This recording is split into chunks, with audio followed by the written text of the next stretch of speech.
அஸ்ஸலாமு அலைக்கும். Hello friends, இன்றைக்கி நம்ம பார்க்க போகிறது சிக்கன் மஜ்பூஸ். இது எப்படி செய்யலான்னு பார்க்கலாம் வாங்க. நம்ம ஃபஸ்ட்டு ஒரு 1/2 கிலோ ரைஸ், பாஸ்மதி ரைஸில் தண்ணி ஊற்றி நல்லா வாஷ் பண்ணி நம்ம இதை ஊற வச்சுக்கலாம். அதுக்கப்புறமா நம்ம ஸ்டார்ட் பண்ண போகிறோம். இப்போது பாத்திரம் சூடானதும் ஒரு 50 ml எண்ணெய் ஊற்றி பட்டை, கிராம்பு, ஏலக்காய் இதெல்லாம் சேர்த்துட்டு ஒரு நல்ல பெரிய வெங்காயம் நம்ம இதில் ஆட் பண்ணி இதை வதங்க விட்டுக்கலாம். ஒன்ஸ் இது வதங்கினதுக்கப்புறமா நம்ம இஞ்சி பூண்டு ஆட் பண்ணலாம். வெங்காயம் நல்லா பொன்னிறமாக வதங்கிடணும். அதுக்கப்புறமா 1 டீஸ்பூன் இஞ்சி பூண்டு விழுது இதில் நம்ம சேர்த்துக்கலாம். இஞ்சி பூண்டு வாசம் போனதுக்கப்புறமா நம்ம ஒரு 2 தக்காளியை ரஃப்பாக சாப் பண்ணி இதில் ஆட் பண்ணிக்கலாம். தக்காளி கொஞ்சம் வேகட்டும். தக்காளி நல்லா வதங்கினதும் அதில் நம்ம 1 கிலோ சிக்கனை ஆட் பண்ணிக்கலாம். நான் ஸ்கின் இல்லாமல் எடுத்திருக்கேன். உங்களுக்கு ஸ்கின்னோடு வேணும்னா நீங்கள் ஸ்கின்னோடு இதில் சேர்த்துக்கலாம். சேர்த்துட்டு இதை ஒரு வாட்டி நம்ம நல்லா கிளறி விட்டுறலாம்.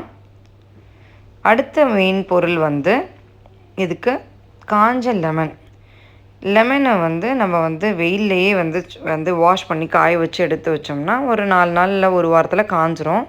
நான் இந்த லெமன் ரெடிமேடாக கிடைக்கிது, நான் யூஸ் பண்ணியிருக்கேன். இது இல்லாட்டி நீங்கள் ஸ்கிப் பண்ணிவிட்டு லெமன் ஜூஸை லாஸ்ட்டாக ஆட் பண்ணிக்கோங்க. மல்லித்தூள் 1 டீஸ்பூன், மிளகுத்தூள் 1/2 டீஸ்பூன், ஜீரகத்தூள் 1/2 டீஸ்பூன், உப்பு தேவையான அளவு, மஞ்சள் தூள் 1/2 டீஸ்பூன். இது எல்லாத்தையும் மிக்ஸ் பண்ணிவிட்டு நம்ம மூடி போட்டு ஒரு 10 நிமிஷத்துக்கு சிம்லேயே வேக வச்சிடலாம். இப்போ ஒரு 10 நிமிஷம் ஆயிடுச்சு. இப்போ கொஞ்சோன்னு கொத்தமல்லியும் கொஞ்சம் புதினாவும் சேர்த்து இதை ஒரு வாட்டி மிக்ஸ் பண்ணி விட்டுடலாம். நம்ம இப்போ ஒரு 1/2 கிளாஸ்க்கு தண்ணி ஊற்றிட்டு நம்ம இன்னொரு 10 நிமிஷத்துக்கு நம்ம இதை வேக வச்சுக்கலாம். இப்போ நம்ம 1 கப் ரைஸ்க்கு 2 கப்பு தண்ணி ஊற்றிடுவோம். ஊற்றிட்டு கொதி வந்ததும் நம்ம சிக்கனை எடுத்துகிட்டு ரைஸ் இதில் நம்ம சேர்த்துக்கலாம். தண்ணி இல்லாமல் ரைஸ் இதில் சேர்த்துட்டு இதுக்கு தேவையான அளவு உப்பும் சேர்த்து நம்ம மூடி போட்டு கொஞ்சம் நேரத்துக்கு தம் போட்டுடலாம். இப்போ நம்ம கிரில் பேனை காய வச்சுட்டு அதை லைட்டாக நம்ம ஆயிலில் க்ரீஸ் பண்ணிவிட்டு அதுக்கப்புறமா நம்ம இந்த குக் பண்ண சிக்கன் இருக்கு இல்லையா, அதெல்லாம் எடுத்து இதில் 2 பக்கமும் நல்லா கிரில் பண்ணி எடுத்து வச்சுக்குவோம். உங்களுக்கு ஆயிலில் ஃப்ரை பண்ணாலும் நம்ம ஃப்ரை பண்ணி எடுத்துக்கலாம். இப்போ நம்மளுடைய ரைஸ் பாதி குக் ஆகிடுச்சு. இன்னும் ஒரு 10 நிமிஷம் வச்சுருந்துட்டு நம்ம அடுப்பை ஆஃப் பண்ணிடலாம். இப்போ இன்னொரு 10 நிமிஷம் ஆகிடுச்சு. இப்போ ரைஸ் நல்லா குக் ஆகிடுச்சு. நம்ம கிரில் பண்ண சிக்கனை இது மேலே வச்சு சர்வ் பண்ணலாம். இப்போ இந்த மஜ்பூஸ்க்கு சைட் டிஷ்ஷான தக்கூஸ் எப்படி செய்யலாம் நம்ம பார்க்கலாம். இதுக்கு ஒரு பெரிய வெங்காயம் ரஃப்பாக சாப் பண்ணி எடுத்துருக்கேன்.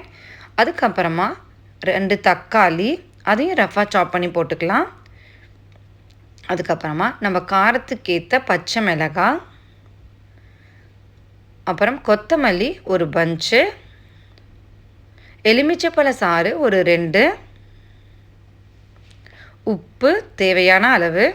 இது எல்லாத்தையும் சேர்த்துட்டு நம்ம நல்லா கோர்ஸாக இதை கிரைண்ட் பண்ணி எடுத்துக்குவோம். இப்போ நம்ம கிரைண்ட் பண்ணி எடுத்தாச்சு. பாருங்கள், இந்த மாதிரி கோர்ஸாக இருக்கணும். இதுதான் கரெக்டான கன்சிஸ்டன்சி.